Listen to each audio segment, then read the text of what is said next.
উল্টাই দাও, হাত ঘুরাই ধরে দেখছো এই কি একদম হয়ে গেছে না? চুলকায় তাহলে বলছে রাতে বেশি চুলকায় না? ঘুমের থেকে উঠলেও চুলকায়? আচ্ছা, তো স্কিন ডিজিজ হয়েছে 3-4 মাস। রাত্রে আর সকালে চুলকায় বলছো, বিছানায় ঘুমানোর সময় বেশি চুলকায় না? Bed aggravation.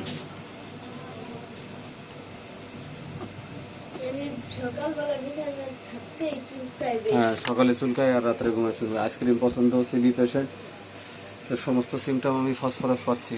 ওর চেহারা সব কিছু মিলাই আমি ফসফরাস পাইছি। ওই আবার অ্যাভারশন হলো সুইট, মিষ্টি অপছন্দ, টক পছন্দ, আর স্বপ্নের ভয় আছে, ভূতের ভয়, তারপরে ডার্কনেস, হ্যাঁ, একা থাকতে ভয়, থান্ডার স্টামে ভয়, একটু আওয়াজ হলে ভয়, সব কিছুই আমি ফসফরাস পাইছি। এই যে ফসফরাস দিয়েছি 0/1। তাহলে তুমি যেভাবে আমি ওষুধ খাইতে বলছো এইভাবে খাও, ইনশাল্লাহ দ্রুত আরোগ্য হয়ে যাবে আশা করি। আর সাবান মলম একদম লাগানো নিষেধ। গরু গোশত, ইলিশ মাছ, চিংড়ি মাছ এগুলো খাওয়া না, পানি বেশি করে খাওয়া লাগবে। আরাফাত, তুমি সুস্থ হইতে চাও না?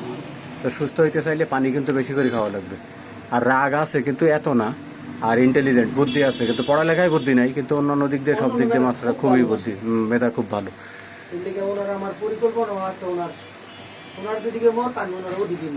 মানে ও যেটা করতে চাই সেই দিকে তো জিজ্ঞেস করছেন ওর কাছে কোনটা করতে চাই? মানে ওর হাতের কাজের প্রতি বেশি আচ্ছা আচ্ছা। তো আপনি অবজারভেশন করতেছেন যে ও যেদিকে ভালো, মানে ওর যে কাজের মন বেশি ওই দিকে ওর দিয়ে, এটা ভালো বুদ্ধি। এটা তাতে ওর ডেভেলপ হবে ভালো, এবং ওর ওই কাজের প্রতি ভালো লাগবে, ও কাজ ওই সাকসেস করবে। তোমার বাবার বুদ্ধি ভালো আছে ইনশাল্লাহ। তাহলে নিয়ম মেনে চললেই তুমি দ্রুত আরোগ্য হবে ইনশাল্লাহ। আর কোনো মলম টলম আগে অনেক দিছো, কিন্তু এখন তো আর দেওয়া পড়তেছে না, তাই না? আচ্ছা, ঠিক আছে। আর গোসল কিন্তু বন্ধ করতে পারবো না এখন, তোমার কিন্তু গোসল মাঝে মাঝে মিস হয়। তোমার রাতের বেলা ঘুম ভাঙলে অনেক সময় ক্ষুধা লাগে। হ্যাঁ, খাও না, কিন্তু ক্ষুধা লাগে। সকালে উঠলেও একটু ক্ষুধা লাগে, সকালে উঠে ক্ষুধা লাগে। তো সরিনাম আমার হাতে থাকলো, আমি এখন ফসফরাস দিলাম।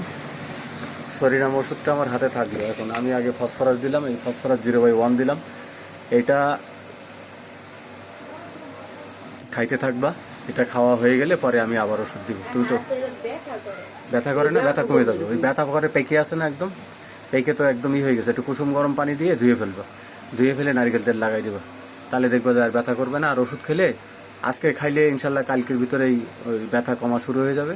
আস্তে আস্তে পাকা ভাবটা ওই হবে, চলে আসবে, আর আস্তে আস্তে ভালো দিকে যাবে। হ্যাঁ, কি মলম? ও আচ্ছা, তখন একটা ঘা শুকানোর ওষুধ ছিল একটাই। আচ্ছা, ঠিক আছে, আর খাওয়ার দরকার নাই ইনশাল্লাহ।